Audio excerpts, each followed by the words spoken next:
Bishnoi once again. Welcome to my channel Milestones in Biology. So we are on the way to read so many sexually transmitted disease. तो उसमें से आज हम third sexually transmitted disease के बारे में बात कर रहे हैं. That is hepatitis B. So hepatitis B is caused by a virus, hepatitis B virus, which is having double-stranded DNA. इसके अलावा भी वायरसेस होते हैं hepatitis A, B, C, D, E. ये 5 टाइप के हेपेटाइटिस वायरसेस होते हैं. सिर्फ बी ऐसा होता है जिसका डबल स्ट्रैंडेड डीएनए होता है, बाकी सबका जेनेटिक मटेरियल इज आरएनए. तो सबसे ज्यादा जो स्टडी किया गया है that is hepatitis B and hepatitis C की स्टडी सबसे ज्यादा की गई है. सो ये जो वायरस है इससे रिलेटेड जो सिम्टम्स है that is fatigue, jaundice, persistent low grade fever, rashes, abdominal pain and in some cases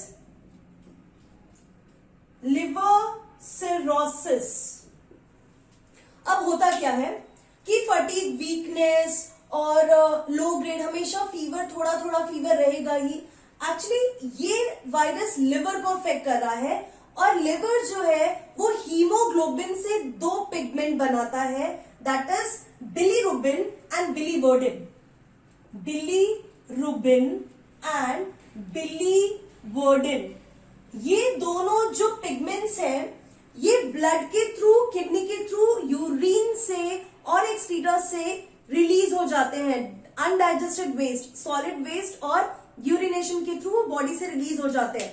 but due to this infection the concentration of these 2 pigments will increasing in our body and that causes jaundice. क्योंकि हमारी पूरी body yellow हो जाती है. तो yellow कहां से दिखता है? ये जो व्हाइट पोर्शन है, नेल्स, इससे पता चलता है that we are having jaundice.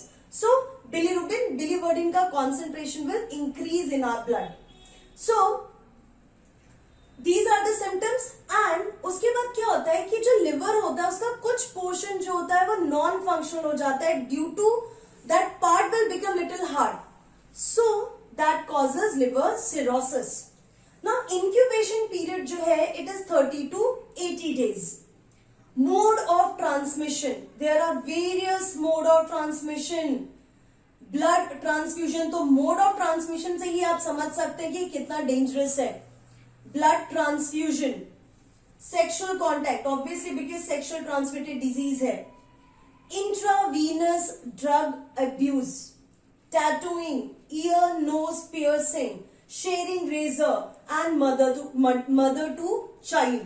So in सब way से this can be transmitted. तो suppose हमने जो razor यूज किया, हमने beard mustache के यूज किया एंड सेम इन्फेक्टेड पर्सन ने यूज किया और फिर वही किसी और ने यूज किया तो उसको भी होने के चांसेस होते हैं. So these are the mode of infection.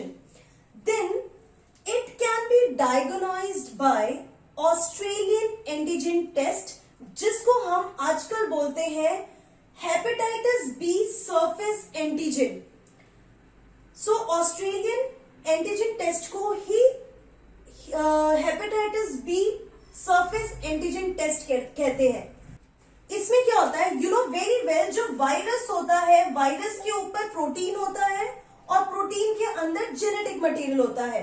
सो इस टेस्ट में हम इस प्रोटीन का टेस्ट करते हैं और इसको शॉर्ट फॉर्म में इस तरीके से भी HBsAg भी लिखा जा सकता है.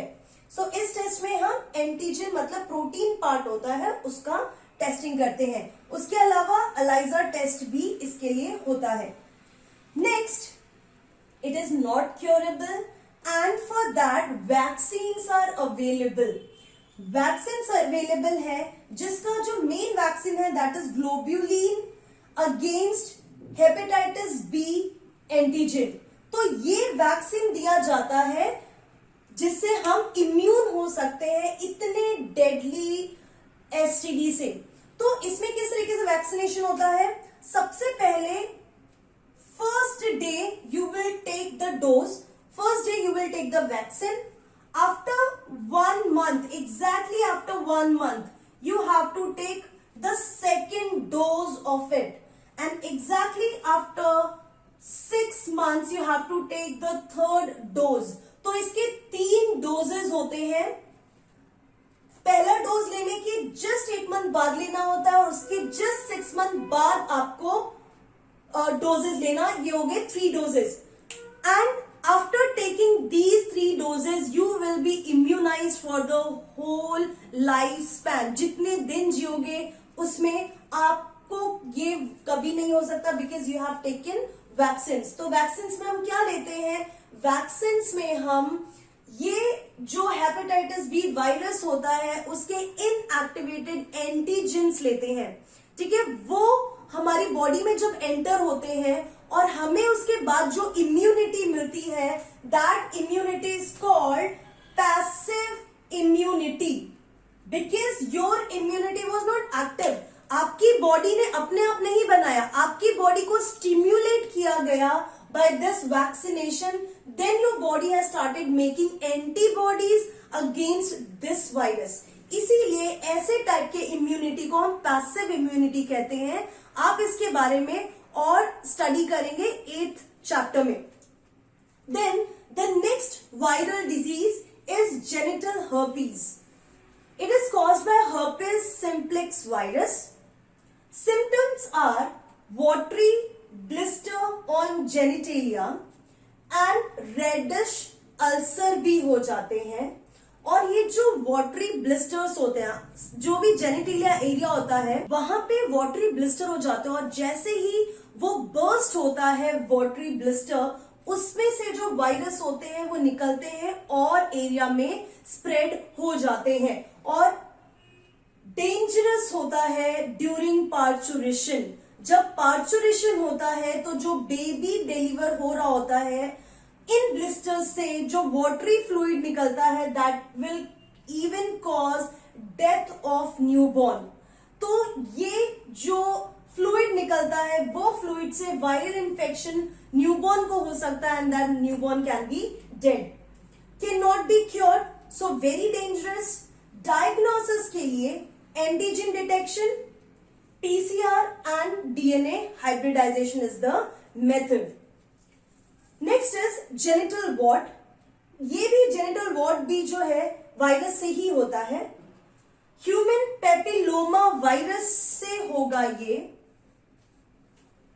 Symptoms: there will be warts on the skin, external genitalia, females के अंदर labia minora and labia majora पे होता है.